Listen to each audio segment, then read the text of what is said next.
Welcome to the Revenue Marketing Report powered by CaliberMind. I'm your host, Camela Thompson, and today I am joined by Eric Westerkamp. Eric, tell us a little bit about yourself. Hi, my name is Eric Westerkamp. I'm the CEO here at CaliberMind. Eric, it's day 3. You made it. Congratulations. Thank you. So this could get interesting. This is a Mhm. fun topic. Really interested to hear your perspective on why the gap between the CMO and the CEO is growing. And this is referencing a Wall Street Journal article, many studies Yeah. showing that marketers believe the CEO doesn't understand what all they do, and the CEO doesn't really trust the marketer. Yeah. I think there's a number of reasons for that. One is that I think um, many organizations, especially tech organizations and stuff like that, they're becoming more and more data driven. The CEO and the CFO tend to be heavily data-driven individuals, right? As a CEO of a company, I look at data, finances, sales performance, customer success performance. I have all these metrics I'm monitoring between net revenue retention and gross revenue retention and ARR. Like everything is data-driven. I have very firm data and facts that drive up to those numbers that we use to make decisions. Right. And I kind of view the CEO and the CFO very closely tied in these roles, right? And then you get into marketing and you say, okay, show me the data that's helping you make these decisions. And then the data gets really weird and wonky. And then I'll be honest, you get numbers that come in, you're like, and then you add up the numbers and you're like, okay, you're telling me you drove this much pipeline. Yes. But that's 3 times the amount of pipeline that's actually in Salesforce for that quarter. You're like, oh, well, that's because I'm doing over attribution. I'm over attribute like, and so there's a trust issue that happens because you have some very data-driven people that are trying to make business decisions about large amounts of capital, right? And they're really looking for data to help them understand why I'm doing this. I'm going to give you $4 million to go run ads. What are we going to get? Right? How do you prove that to me? And then marketing side of it, it's really hard to kind of do that, right? Mhm. That's why attribution tools and these things have all kind of come up because it's a way for marketers to start to kind of make those decisions and kind of show that data. But it's often hard. There used to be a period of time, I think, when CEOs and CFOs just sort of trusted marketing. Everything was sort of brand awareness. As long as I'm getting more clicks on my website, as long as I'm getting this, I'm assuming it's working. But I think that CEOs and CFOs have become savvy enough to be like, I don't know that there's really a direct correlation between how many people are driving to my website and revenue. I don't know if there's really a direct correlation between, all these events you're running and revenue, right? Which is at the end of the day, the CEO and the CFO, that's kind of what revenue and revenue growth, expenses and cost containment. That's the job, right? Mhm. So how does marketing tie into that? And I think that's where you're starting to see this gap growing. And it's becoming harder and harder because, to be honest, marketing tactics are working less and less consistently. And so marketers are having to jump around. I'm going to try this. I'm going to try this. I'm going to try this. From a CEO's perspective, it looks like, wow, do you know what you're doing? Mhm. You're jumping all around. You're trying all these things. Like, show me what's working. Show me some consistency. And it's hard. Yep. Yep. So what's interesting to me is that, now hear me out. Mhm. Sales VPs are known for being pretty good with data for the most part, Yeah, especially for the the most part. experienced savvy ones. Yep. What's interesting to me about that, though, is so much of what they're doing is highly subjective when it comes to forecasting. You can get some stability there by understanding how your team's brain works, but you're really gauging relationships and how committed these people are to buying. Yeah. Do you think I'm trying to figure out like where marketing gets such a bad reputation? I know one of the things that frustrates me is there really isn't a gold standard that everybody marches to, whereas with the other departments, it's pretty well defined and replicated across companies. So I'm trying to maybe let's build on that idea a bit. Sure. I think that there's this perception that, marketing and sales, they're kind of, I'll take a step back. In the past, there's been these very well defined, everybody kind of built these funnels. Yep. Marketing is these 3 stages, sales is 3 stages. It's a big demarcation line between the two, right? And so, and because of that, you got these perceptions that marketing's job was to get things to here, then sales job was to pick it up here, right? And never, shall they meet. And so sales really, their view of marketing was how many leads did you get me and are they any good? Done. Because that's that line, right? That's where the two teams interacted the most, right? And then over the past few years, things have started to blur, right? To be honest, outbound email campaigns that marketers used to run out of, Marketo and HubSpot and all those things, they can do less and less of them because they couldn't effectively spam people anymore. So what happened was they shifted a lot of that work towards sales. And then you got these teams in the middle, BDR team, SDR teams, and things like that. To some extent, that was their job, especially BDR teams, was a marketing job. It was how do I take these activities that marketing used to do and give them to individuals and break them up so I didn't trigger spam rules, to be blunt. Outreach came out, Apollo.io, SalesLoft, these products built to help do that, right? And those lines started to blur, but it was all around sort of email and email campaigns, right? So now you still have sales that was, the sales teams were really how many leads do I get? How many opportunities do I get? Right. What marketing, I think, didn't do a great job of showing in the past is all the activities that happened that led up to some like an opportunity that maybe showed up for a sales rep where the two didn't connect the dots together, right? So sales rep suddenly says, I made an outbound phone call to this company. They responded. I sent an email to this guy. He responded. And so I generated a lead. Yeah. But there was, ads sent to that company. There was content that those people were downloading. There was 25 things that happened up here so that when you actually sent that person the email, they recognized our brand name, they knew a little bit about our product, and they actually listened to you. And I think the challenge that marketers have is it's been really difficult for them to show the sales team in particular all those things so they trust that, right? And then a lot of those things are continuing, but the sales team doesn't see them, right? And so I think that's the big challenge that you've had. Now, I think really progressive sales organizations are starting to really try to blend those two together. They're saying like, listen, those teams need to work more closely together. And things like ABX really kind of try to bring that together because you have this sort of you're going after these different cohorts and you're doing here's marketing's role. Marketing's doing this, sales is doing this. Now marketing's doing this. And then you've got these different things and they're kind of bringing those kind of marketing workflows together. Mm-hmm. That allows them and those teams need to work much more closely together. But to make that happen, you need tools and automation and visibility. Yeah.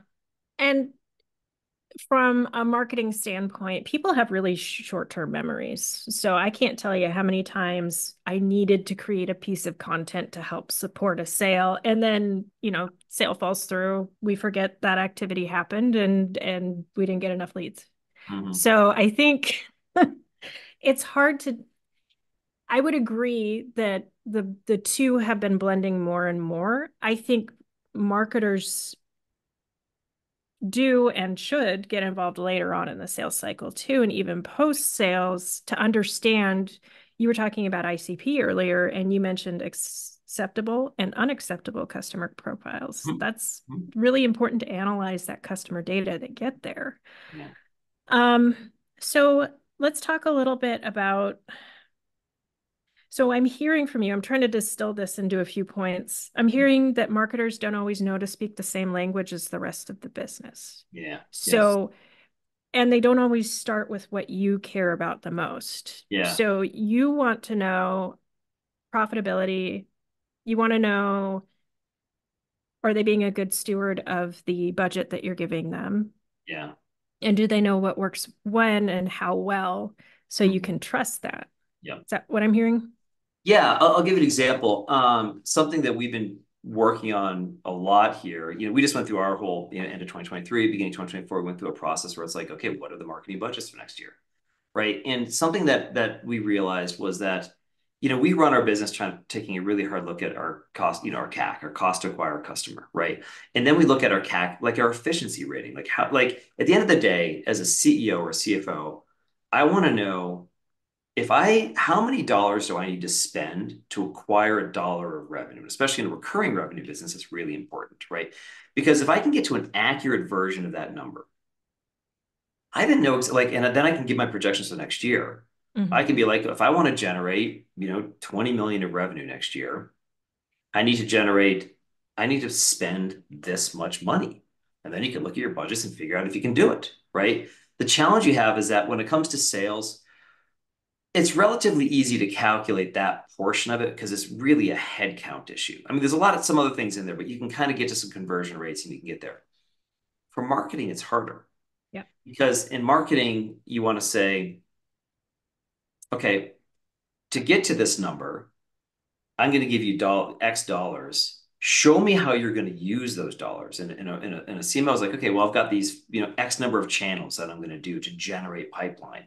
I've got, SEO that's going on. I've got, paid social that's going on. I've got events. I've got boom, boom, boom, boom, boom. And a CEO or CFO want to say, show me those channels, how much you're going to spend and what their efficiency is, then how that sums to your efficiency. So I know that if I give you X, this is how you're going to use it and where we're going to get out of it, right? Mhm. We call that internally what we call top-down ROI. It's really hard for marketing teams to do that.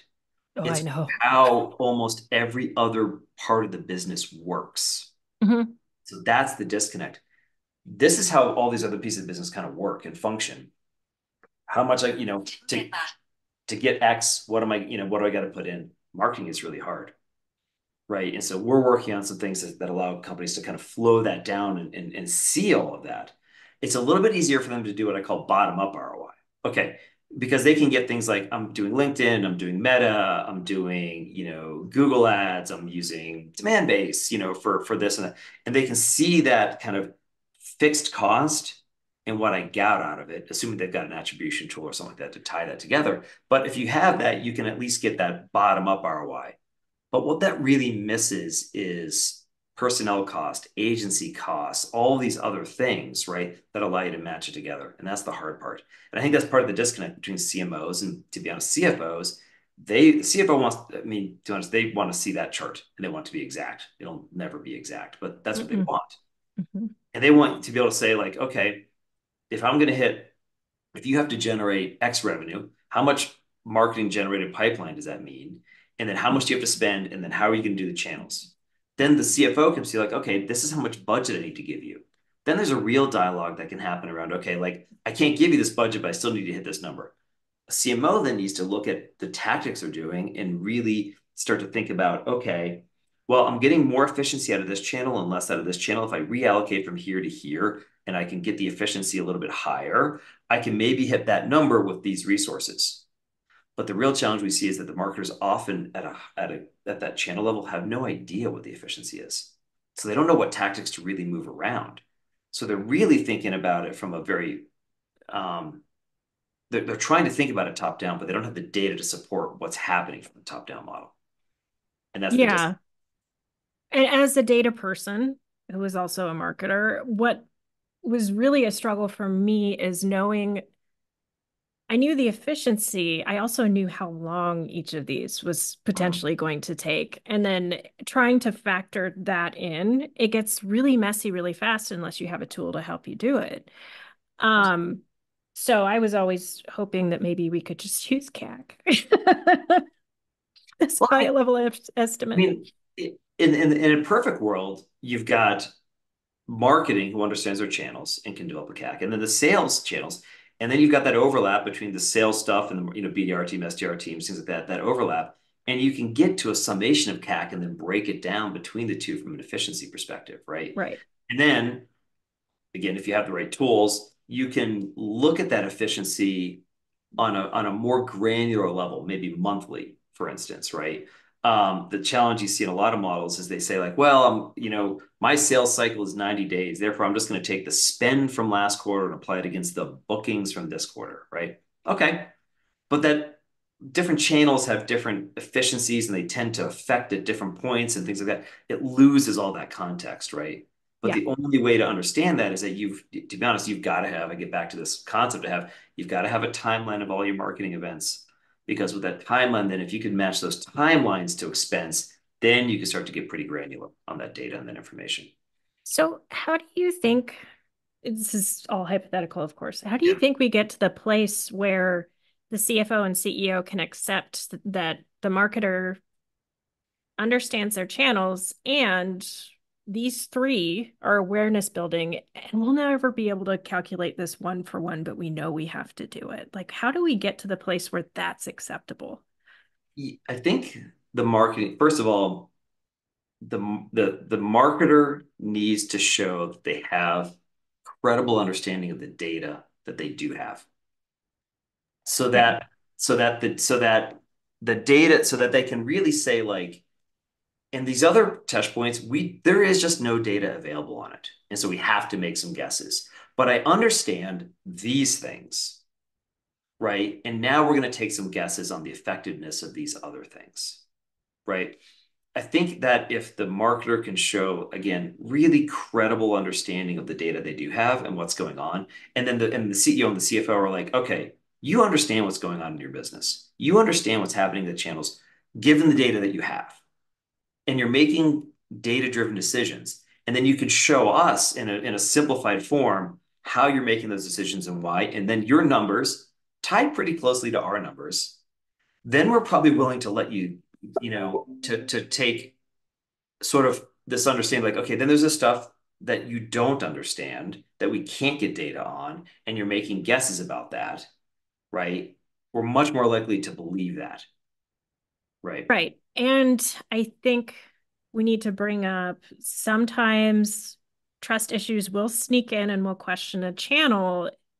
As a marketer, you need to realize when the smart thing is to say, okay, we're going to stop it for a little while and we're going to watch pipeline, keep everything else constant, Yeah.